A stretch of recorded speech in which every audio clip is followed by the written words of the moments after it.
പത്തനംതിട്ട അട്ടത്തോടിന് സമീപം ഒരു KSRTC ബസ്സിന് തീപിടിച്ചു എന്ന വാർത്ത വരുന്നുണ്ട്. പമ്പയിൽ നിന്നും നിലയ്ക്കലിലേക്ക് പോയ ബസ്സിനാണ് തീപിടിച്ചത്. ഡ്രൈവറും കണ്ടക്ടറും മാത്രമാണ് അപ്പോൾ ബസ്സിലുണ്ടായിരുന്നത്. MG പ്രതീഷ് ടെലിഫോണിൽ ചേരുന്നു. Pratheesh, good morning. പ്രതീഷ്, എന്താണ് സംഭവിച്ചത്?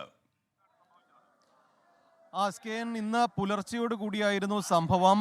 പമ്പയിൽ നിന്ന് നിലയ്ക്കലേക്ക് പോയ KSRTC ബസ്സിനാണ് തീപിടിച്ചത്. അട്ടത്തോടിന് സമീപമായിരുന്നു ഈ തീപിടുത്തമുണ്ടായത്. ഈ സമയത്ത് കണ്ടക്ടറും ഡ്രൈവറും മാത്രമാണ് ബസ്സിൽ ഉണ്ടായിരുന്നത്. പമ്പയിൽ നിന്ന് നിലയ്ക്കലേക്ക് പോകുന്ന വഴിയിൽ അട്ടത്തോടിന് സമീപം വെച്ച് ബസ്സിൽ നിന്ന് ഈ പുക ഉയരുന്നത് ശ്രദ്ധയിൽപ്പെട്ടു. ഉടൻ തന്നെ bus നിർത്തിയിരുന്നു.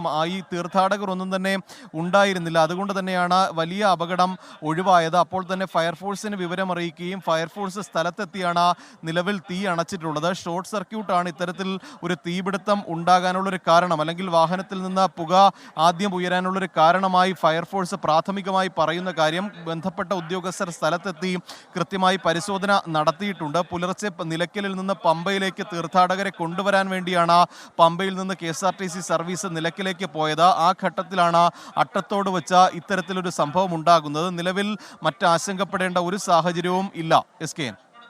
Okay, thank you. Chandran Chirayil ഒരു അഭ്യർത്ഥന നടത്തിക്കുന്നു. പ്ലീസ്, ബർമുഡ വേണ്ട.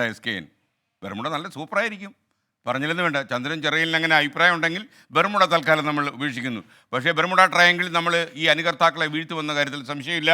കാരണം നമുക്ക് എപ്പോഴും ഉണ്ടല്ലോ, ഞാൻ ഇന്ന് രാവിലെ പറഞ്ഞത് എന്താണ്, ഈ ലക്ഷ്യവും മാർഗവും നല്ലതായിരിക്കണം. ഏതെങ്കിലും ഒരു ടെലിവിഷൻ ചാനലിന് അവർക്ക് വലിയ ഉയരങ്ങൾ തേടണമെങ്കിൽ അവരുടെ തിരഞ്ഞെടുക്കുന്ന വഴികൾ കറക്റ്റായിരിക്കണം.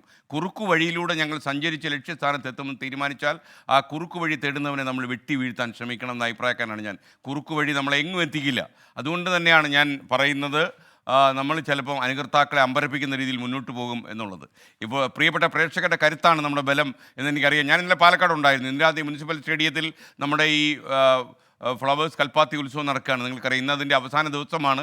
ഇന്ന് ആഷ്മിയൊക്കെ അവിടെ എത്തുന്നുണ്ട്. അപ്പോൾ ഇന്നലെ ഞാനവിടെ ഉണ്ടായിരുന്നു. അപ്പോൾ യഥാർത്ഥത്തിൽ നമ്മുടെ പ്രിയപ്പെട്ട പ്രേക്ഷകർ കാണിക്കുന്ന താല്പര്യം അതൊരു ടെലിവിഷൻ ചാനലിൽ വരുന്ന ഒരു അവതാരകനുള്ള ഒരു താല്പര്യമല്ല. ഒരുതരം അഡിക്ഷൻ കലർന്ന ഒരു എന്താണ് പറയുന്നത്, ഒരു സ്നേഹത്തിൻ്റെ പരകോടിയിൽ നിന്നാണ് അവരൊക്കെ നമ്മോട് സംസാരിക്കുന്നത്. അപ്പോൾ ആ കരുത്തിലാണ് 24ൻ്റെ യാത്ര. 24നെയും ഫ്ലവേഴ്സിനെയും അതിരേറ്റ് സ്നേഹിക്കുന്ന ഒരുപാട് ആളുകളെ ഇന്നലെ പാലക്കാട്ടെ വേദിയിൽ ഞാൻ കണ്ടു.